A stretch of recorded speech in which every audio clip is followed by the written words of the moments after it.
आदरणीय अध्यक्ष महोदय, ये सदन का सौभाग्य है कि आप दूसरी बार इस आसन पर विराजमान हो रहे हैं। आपको और इस पूरे सदन को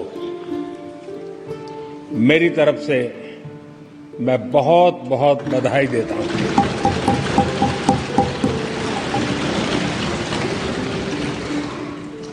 आदरणीय अध्यक्ष जी, मेरी तरफ से आपको शुभकामनाएं हैं, लेकिन इस पूरे सदन की तरफ से भी आपको अनेक अनेक शुभकामनाएं। अमृत काल के इस महत्वपूर्ण कालखंड में दूसरी बार इस पद पर विराजमान होना बहुत बड़ा दायित्व आपको मिला है और आपका 5 वर्ष का अनुभव और आपके साथ हम लोगों का 5 साल का अनुभव, हम सबका विश्वास है कि आप आने वाले 5 साल हम सबका मार्गदर्शन भी करेंगे और देश की आशा अपेक्षाएं पूर्ण करने के लिए ये सदन अपना दायित्व निभाने में आपकी बहुत बड़ी भूमिका रहेगी। आदरणीय अध्यक्ष जी, हमारे शास्त्रों में कहा गया है कि विनम्र और व्यवहार कुशल व्यक्ति सफल सहज रूप से होता है और आपको तो उसके साथ साथ एक मीठी मीठी मुस्कान भी मिली हुई है। आपके चेहरे को ये मीठी मीठी मुस्कान पूरे सदन को भी प्रसन्न रखती है। मुझे विश्वास है आप हर कदम पर नए प्रतिमान, नए कीर्तिमान गढ़ते आए हैं। 18वीं लोकसभा में स्पीकर का कार्यभार दूसरी बार संभालना ये अपने आप में एक बड़ा नया रिकॉर्ड बनते हम देख रहे हैं। श्री बलराम जाखड़ जी वो पहले ऐसे अध्यक्ष थे जिन्होंने 5 साल कार्यकाल पूरा करके फिर दोबारा उनको स्पीकर बनने का अवसर मिला था। उसके बाद आप हैं जिन्हें 5 साल पूर्ण करने के बाद दोबारा इस पद पर हासिल होने का अवसर मिला। गत 20 साल का एक ऐसा कालखंड रहा है कि ज्यादातर स्पीकर या तो उसके बाद चुनाव नहीं लड़े हैं या तो जीत करके नहीं आए हैं। आप समझ सकते हैं कि स्पीकर का काम कितना कठिन है कि उसके लिए दोबारा जीतना मुश्किल हो जाता है, लेकिन आप जीत करके आए हैं, इसके लिए एक नया इतिहास आपने गढ़ा। आदरणीय अध्यक्ष जी, इस सदन में ज्यादातर हमारे सभी माननीय सांसद आपसे परिचित हैं, आपके जीवन से भी परिचित है और पिछली बार मैंने इस सदन में आपके संबंध में काफी कुछ बातें रखी भी थी और मैं आज उसको दोहराना नहीं चाहता हूं, लेकिन मैं एक सांसद के रूप में और हम सभी सांसद के रूप में आप जिस प्रकार से एक सांसद के नाते काम करते हैं, ये भी जानने योग्य है और बहुत कुछ सीखने योग्य है। मुझे विश्वास है कि आपकी कार्यशैली एज ए सांसद भी हमारे जो फर्स्ट टाइमर सांसद हैं, हमारे युवा सांसद हैं, उनको जरूर प्रेरणा देगी।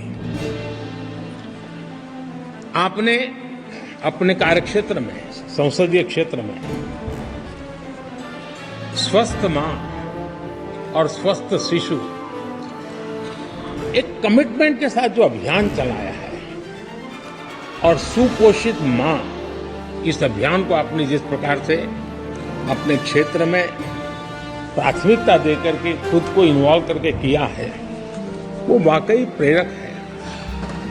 आपने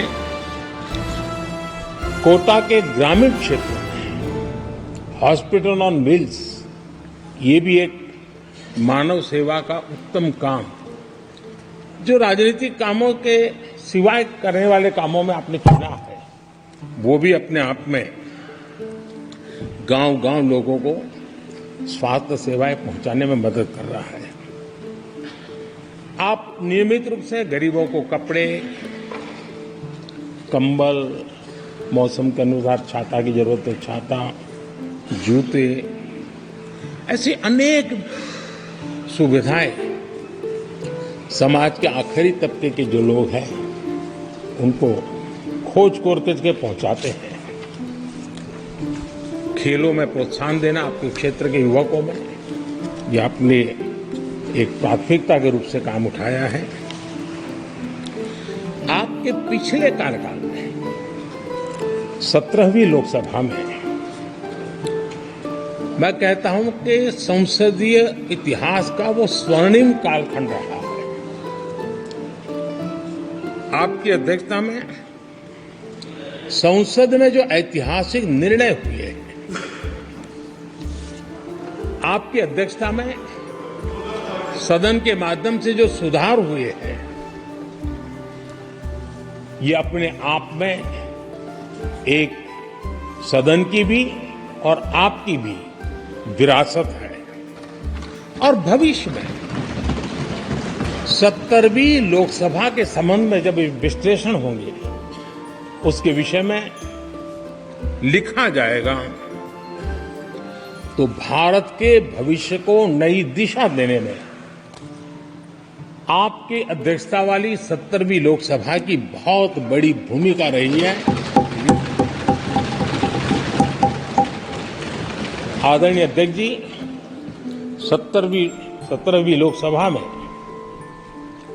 नारी शक्ति वंदन अधिनियम 2023, जम्मू कश्मीर पुनर्गठन विधेयक, भारतीय न्याय संहिता, भारतीय साक्ष्य बिल, भारतीय नागरिक सुरक्षा संहिता, सामाजिक सुरक्षा संहिता, digital personal data protection bill, मुस्लिम महिला विवाह अधिकार संरक्षण विधेयक, transgender persons protection of rights bill, consumer protection bill, direct tax, विवाद से विश्वास विधेयक, सामाजिक, आर्थिक और राष्ट्रीय महत्व के ऐसे कितने ही महत्वपूर्ण ऐतिहासिक कानून 17वीं लोकसभा में आपकी अध्यक्षता के अंदर इस सदन ने पारित किए हैं और देश के लिए एक मजबूत नींव बनाई है। जो कार्य आजादी के 70 साल में नहीं हुए आपकी अध्यक्षता में इस सदन ने इसको करके दिखाया। आदरणीय अध्यक्ष जी लोकतंत्र की लंबी यात्रा में कई पड़ाव आते हैं। कुछ अवसर ऐसे होते हैं जब हमें कीर्तिमान स्थापित करने का सौभाग्य मिलता है।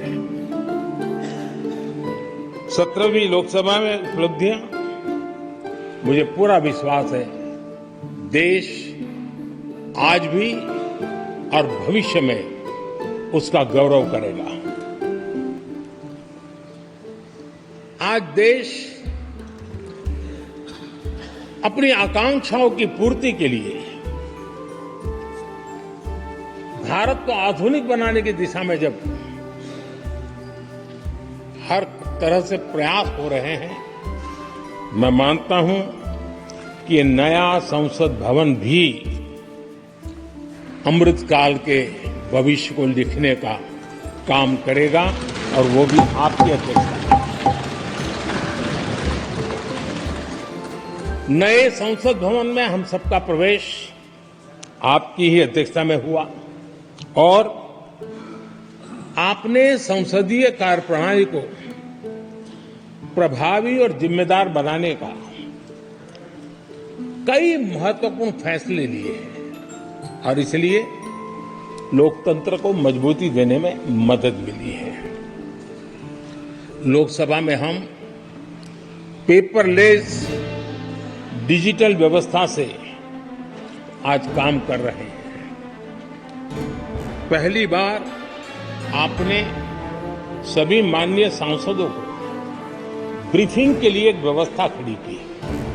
इससे सभी माननीय सांसदों को भी आवश्यक रेफरेंस मटेरियल मिला। उसके कारण सदन की चर्चा अधिक पुष्ट हुई और ये आपका एक अच्छा इनिशिएटिव था जिसने सांसदों में भी विश्वास पैदा किया था। मैं भी कुछ कह सकता हूं, मैं भी अपने तर्क दे सकता हूं। तो एक आपने अच्छी व्यवस्था को विकसित किया है। आदरणीय अध्यक्ष जी, G20 भारत की सफलता के एक महत्वपूर्ण पृष्ठ है, लेकिन बहुत कम चर्चा हुई है, वो है P20 और आपके नेतृत्व में G20 देशों के जो पीठासीन अधिकारी हैं, स्पीकर्स हैं, उनका सम्मेलन आपकी अध्यक्षता में हुआ और अब तक P20 के जितने सम्मेलन हुए हैं उसमें ये ऐसा अवसर था कि दुनिया के सर्वाधिक देश आपके निमंत्रण पर भारत आए और बहुत ही उत्तम प्रकार के निर्णय उस समिट में हुए और उसने विश्व में भारत की लोकतंत्र की जो प्रतिष्ठा है उसको गौरव देने में बहुत बड़ा रोल अदा किया है। आदरणीय अध्यक्ष जी, ये हमारा भवन ये सिर्फ 4 दीवारें नहीं है। हमारा ये संसद 140 करोड़ देशवासियों की आशा का केंद्र है।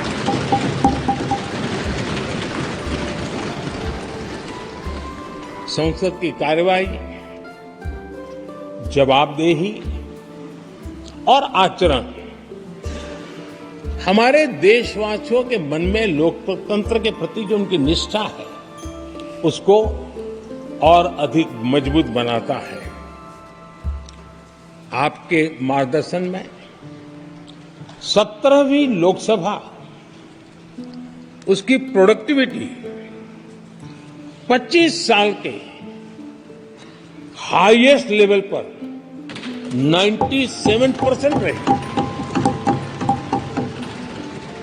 और इसके लिए सब माननीय सदस्य तो अभिनंदन के अधिकारी हैं, लेकिन आप विशेष अभिनंदन के अधिकारी हैं। कोरोना जैसे मुश्किल कालखंड में आपने हर सांसद से व्यक्तिगत फोन पर बात करके उनका हाल पूछा। कहीं किसी सांसद की बीमारी की खबर आई तो आपने सदन के अध्यक्ष के नाते व्यक्तिगत रूप से उसकी चिंता की और वो सभी दल के सांसदों से जब मुझे सुनने को मिलता था मुझे बड़ा गर्व होता था कि जैसे आप इस सदन के परिवार के मुखिया के रूप में उस कोरोना कालखंड में भी व्यक्तिगत चिंता करते थे। कोरोना काल में भी आपने सदन का काम रुकने नहीं दिया। सांसदों ने भी आपके हर सुझाव को सर आंखों पे चढ़ाया। किसी को ऊपर बैठने के लिए कहा तो वो वहां जाके बैठा, किसी को दूसरे जगह भी जाके बैठने के लिए कहा तो वो भी बैठा, लेकिन देश के काम को किसी ने रुकने नहीं दिया। लेकिन आपने ये जो फैसले किए उसका परिणाम है कि हम उस कठिन कालखंड में भी कार्य कर पाए। और ये खुशी की बात है कि कोरोना काल में सदन ने 170% प्रोडक्टिविटी, ये अपने आप में दुनिया के लिए एक बहुत बड़ी खबर है। आदरणीय अध्यक्ष जी, हम सब चाहते हैं कि सदन में आचरण, सदन के नियमों का पालन हम सब करें और आपने बड़े सटीक तरीके से, संतुलित तरीके और कभी कभी कठोरता के साथ भी फैसले लिए हैं। मैं जानता हूं कि ऐसे निर्णय आपको पीड़ा भी देते हैं, लेकिन सदन की गरिमा और व्यक्तिगत पीड़ा में आपने सदन की गरिमा को पसंद किया और सदन की परंपरा को बनाने का प्रयास किया। ये साहसपूर्ण काम के लिए भी आदरणीय अध्यक्ष जी, आप अभिनंदन के अधिकारी हैं। मुझे विश्वास है आदरणीय अध्यक्ष जी, आप तो सफल होने ही वाले हैं, लेकिन आपकी अध्यक्षता में ये 18वीं लोकसभा भी बहुत सफलतापूर्वक देश के नागरिकों के सपनों को पूर्ण करेगी। मैं फिर एक बार आपको इस महत्वपूर्ण दायित्व के लिए और देश को विकास की नई ऊंचाइयों पर ले जाने वाले इस सदन की अध्यक्षता के लिए हृदय से बहुत बहुत शुभकामनाएं देता हूं, बहुत बहुत बधाई देता हूं।